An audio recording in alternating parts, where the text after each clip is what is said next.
Hello everyone, welcome back to the channel. इस वाले video में जो है हम कुछ नया सीखने की कोशिश करेंगे और मैं जो सिखा रहा हूँ उसके ऊपर जो है आपको 3 स्टॉक्स रेकमेंड करूंगा कि आपको वो कहाँ बाय करना चाहिए, कितने क्वांटिटी में बाय करना चाहिए, अगर डिप आता है तो और कब ऐड करना चाहिए। सबसे पहले मैं सिर्फ इतनी बात बोल दूं कि वीडियो को जो है वो एंड तक बिना स्किप किए देखना। जिसको सिर्फ स्टॉक्स जानने में इंटरेस्टेड है वो स्किप कर सकते हैं आराम से, लेकिन मैं उनको 110% गारंटी देता हूँ। आपने स्टॉक जो है वीडियो स्किप करके तो ले लिया, लेकिन आप कभी कुछ सीख नहीं पाओगे। अगर आपको सीखना है तो इस वीडियो को बिना स्किप किए देखें। तो अब हम सबसे पहले आते हैं कि हम आज क्या सीखने जा रहे हैं। हम आज सीखने जा रहे हैं कि एक फ्लैग क्या होता है और फ्लैग पैटर्न क्या होता है। हम जानते हैं कि जो फ्लैग एंड पोल होता है उसके अंदर क्या-क्या चीजें हमें देखनी जरूरी होती है। सबसे पहले हमें देखना होता है प्रीसीडिंग ट्रेंड। जो प्रीसीडिंग ट्रेंड होता है वो देखना पड़ता है। प्रीसीडिंग मतलब क्या होता है? जो कमिंग ट्रेंड होता है, क्या वो ट्रेंड अपसाइड का है या ट्रेंड डाउन साइड का है। इसके अलावा कंसोलिडेशन चैनल बना हुआ है कि नहीं। कोई भी अगर पोल बनता है उसके बाद में उसने कंसोलिडेशन किया हुआ है या नहीं इस तरफ। के बाद में हम देखेंगे वॉल्यूम्स, जो है हमें वॉल्यूम्स नजर आ रहे हैं या नहीं। अगर आप वॉल्यूम का इंडिकेटर लगाओगे तो नीचे साइड में आपको इधर जो है वॉल्यूम्स दिखाई देते हैं नीचे की तरफ, वो मैं आपको आगे चार्ट पे बता दूंगा। फिर एक ब्रेकआउट आया है कि नहीं। जो हमने पोल और फ्लैग बनाया हुआ है कंसोलिडेशन के बाद में ब्रेकआउट आया है या नहीं। तो उसके बाद में हम देखेंगे प्राइस जो है वो सेम डायरेक्शन में मूव हो रहा है कि नहीं। तो जो ब्रेकआउट आया है यहाँ से, उसके बाद में वो सेम डायरेक्शन में जा रहा है या नहीं जा रहा है। अब इसके अंदर एक चीज मिस हो चुकी है, वो मैं आप लोग को अलग से बताऊंगा। अब हम आते हैं जो पैटर्न होता है वो दिखता कैसा है उसके ऊपर। ये पैटर्न जो होता है ये बुलिश फ्लैग एग्जांपल बोलते हैं इसे। इसके अंदर जो है ये होता है एक पोल, ये होता है फ्लैग। कोई भी स्टॉक या इंडेक्स कंसोलिडेट करता है इसके अंदर, फिर एक ब्रेकआउट आता है। ये जो है ये वॉल्यूम्स का चार्ट है जो आपको देखना है। इसके अलावा जो मोस्ट इंपॉर्टेंट थिंग है जो इसमें नहीं बताया हुआ है, ब्रेकआउट होने के बाद में एक बार रीटेस्ट हो रहा है कि नहीं वो एक बार चेक कर लो। ब्रेकआउट होने के बाद में कभी भी कोई भी स्टॉक या इंडेक्स डायरेक्ट ऊपर नहीं जाता है। अगर वो ऐसा ऊपर जा रहा है तो इसका ये मतलब है कि वो उतनी तेजी से वापस नीचे आएगा। ब्रेकआउट होने के बाद में उसने एक बार रीटेस्ट करना चाहिए और फिर वो ऊपर जाना चाहिए। अब ये फ्लैग के अंदर हम क्या क्या सीखे। ये एक पोल होता है, फिर एक चैनल के अंदर कंसोलिडेट करता है। सेम लॉजिक जो पैरेलल चैनल में हम सीखे थे, ऊपर रेजिस्टेंस नीचे सपोर्ट, कंसोलिडेट करेगा, फिर एक जगह ब्रेकआउट आएगा। एक बुलिश फ्लैग कभी भी नीचे की तरफ ही होता है। कभी बुलिश फ्लैग ऐसा ऊपर की तरफ या फिर ऐसा स्ट्रेट नहीं होगा। बुलिश फ्लैग का मेन मोटो ये होता है पोल ऐसा रहेगा और फ्लैग ऐसा नीचे की तरफ ही रहेगा। जो बेयरिश फ्लैग होता है वो ऊपर की तरफ होता है, लेकिन उसका पोल जो है समझो यहां से सब पोल आया हुआ है और वो ऐसा फिर ऊपर की तरफ होता है। फिर इसके अंदर कंसोलिडेट करता है, फिर ब्रेकडाउन देता है। अब हम आते हैं कि कौन से वो 3 स्टॉक्स है जिसके अंदर हम देख सकते हैं कि बुलिश फ्लैग एंड पोल बना हुआ है या नहीं। तो सबसे पहला स्टॉक जो है वो है अडानी ग्रीन। अडानी ग्रीन को जो है मैंने ये लगाया हूं डेली चार्ट के ऊपर। डेली चार्ट में अगर आप देखोगे तो ये जो है ये एक पोल बना हुआ है और ये जो है एक फ्लैग बना हुआ है। ये मैं आपको अभी ट्रेंड लाइन से ड्रॉ भी करके बताऊंगा। इसके अंदर अगर आप देखोगे तो यहां से लेके यहां तक जो है एक ट्रेंड लाइन बन रही है और यहां से लेके यहां तक जो है वो एक ट्रेंड लाइन बन रही है। इसने इसके अंदर कंसोलिडेट किया है, यहां से इसका ब्रेकआउट दिया है। ये वापस एक बार रीटेस्ट करने आना चाहिए और फिर ये ऊपर जाना चाहिए। जो इसने पोल बनाया हुआ है उसके अंदर अगर आप देखोगे तो वॉल्यूम्स भी जो है वो अच्छा खासा है। तो इसके लिए हम इसके अंदर बाय कब करेंगे, कितना परसेंट ऑफ अमाउंट हम इसके अंदर डालेंगे और जब डिप आएगा तो हम उसके अंदर कितना बाय करेंगे। सबसे पहले आप एक चीज याद रखिए कि आपको जो है इसमें आप बाय कर सकते हो कल के लिए। समझो कि अगर ये इधर खुलता है, गैप अप के साथ में खुल जाता है, तो यहाँ पे जो है आप बाइंग का सोच सकते हो, लेकिन यहाँ पे आप कितना बाय करोगे। फॉर एग्जाम्पल आपका जो 100% जो अमाउंट है, उस 100% अमाउंट में से आप सिर्फ 50% इसके अंदर अभी इन्वेस्ट करोगे। 100% अमाउंट ये कौन सा अमाउंट है? आपको जितना भी पैसा इसके अंदर लगाना है, समझो आपने सोचा है कि आप इसमें लगाओगे 10,000 रुपया, और वो भी सिर्फ इस स्टॉक में, तो फिर आप जो है 50% अमाउंट आप ये इधर लगाओगे। कल जिधर भी ओपन होगा वहां पे आप 50% अमाउंट लगाओगे, और बाकी का जो 50% अमाउंट है वो कहाँ इन्वेस्ट करना है वो मैं आपको बताऊंगा। यहाँ पे एक बार आपने इन्वेस्ट किया, जब ये वापस रिटेस्ट करने आएगा तब वहां पे आप इसको 25% अमाउंट लगाओगे। लेकिन और जो 25% जो रिमेनिंग है वो आप इसके अंदर इन्वेस्ट बिल्कुल भी नहीं करोगे।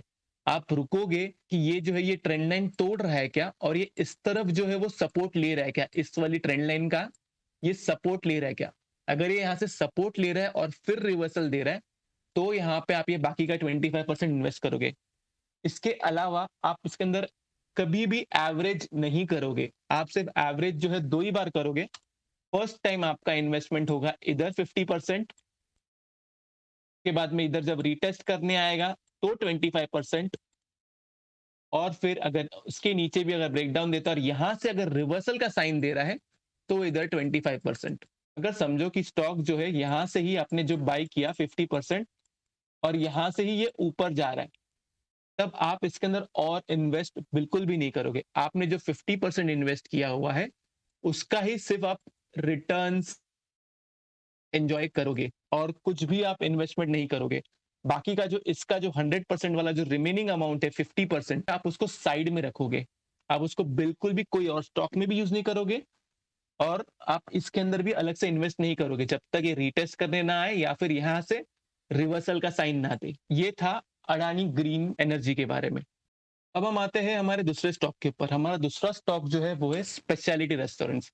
इसके अंदर भी अगर आप देखोगे तो वीकली टाइम फ्रेम पे आपको सेम चीज दिखेगी।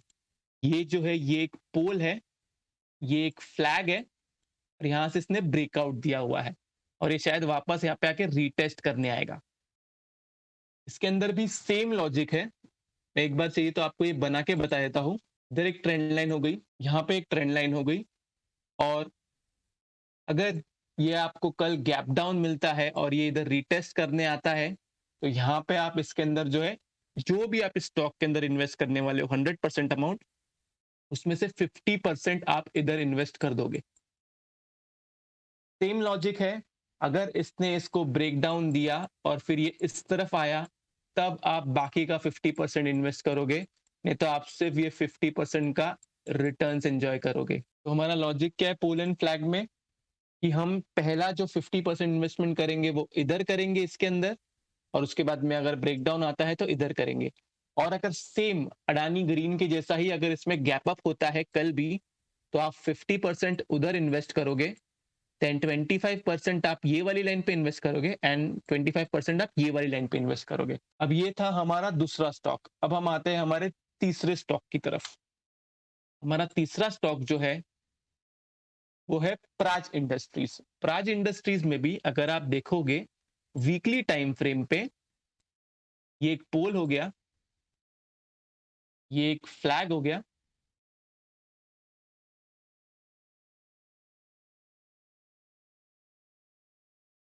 और यहां से जो है इसने दिया हुआ है ब्रेकआउट। इसने ब्रेकआउट जो है वो रीटेस्ट भी किया हुआ है, और उसके बाद में ये ऊपर गया हुआ है। प्राज इंडस्ट्रीज के अंदर ये रीटेस्ट कर चुका है, तो आप जो है 100% में से 75% अभी इन्वेस्ट कर दोगे, और 25% ऑफ द अमाउंट जो है वो आप सिर्फ इधर इन्वेस्ट करोगे। उसके पहले या उसके बाद में आप बिल्कुल भी इसके अंदर इन्वेस्टमेंट का नहीं सोचोगे। अब हम आते हैं कि इसके अंदर आपको टारगेट क्या रखना है।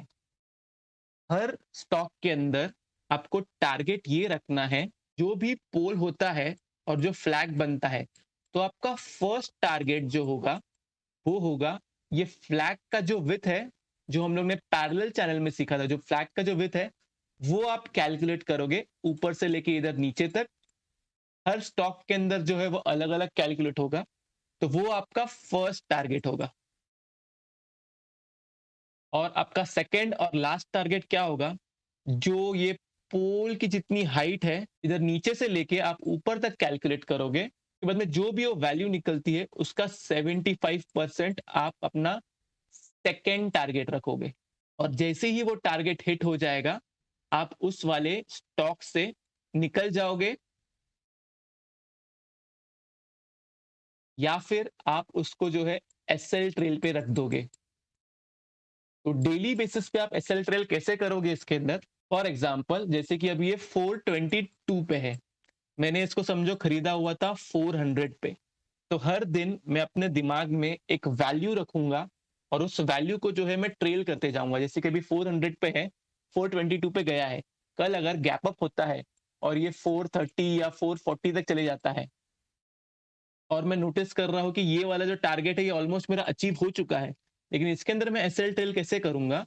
मैं मेरा स्टॉप लॉस जो है, ट्रेलिंग स्टॉप लॉस जो है, वो 400 से हटा के 420 पे कर दूंगा। 420 क्यों? क्योंकि इसका जो प्रीवियस क्लोज जो था वो 422 था, तो उसके मैं 2 या 4 पॉइंट नीचे करूंगा। अब ये 2 या 4 पॉइंट का लॉजिक ये है, ये स्टॉक टू स्टॉक डिपेंड करता है। जैसे कि 2 या 4 पॉइंट आप अडानी में अडानी में आप 2 या 4 पॉइंट का नहीं रख सकते। आपको इसके अंदर स्टॉप लॉस जो है थोड़ा बड़ा रखना पड़ेगा। ये अगर हम स्पेशलिटी रेस्टोरेंट में जाए तो इसके अंदर स्टॉप लॉस आपको थोड़ा कम पॉइंट्स का रखना पड़ेगा। ये जो है ये आपको स्टॉक टू स्टॉक डिपेंड करेगा कि आपको स्टॉप लॉस क्या रखना है।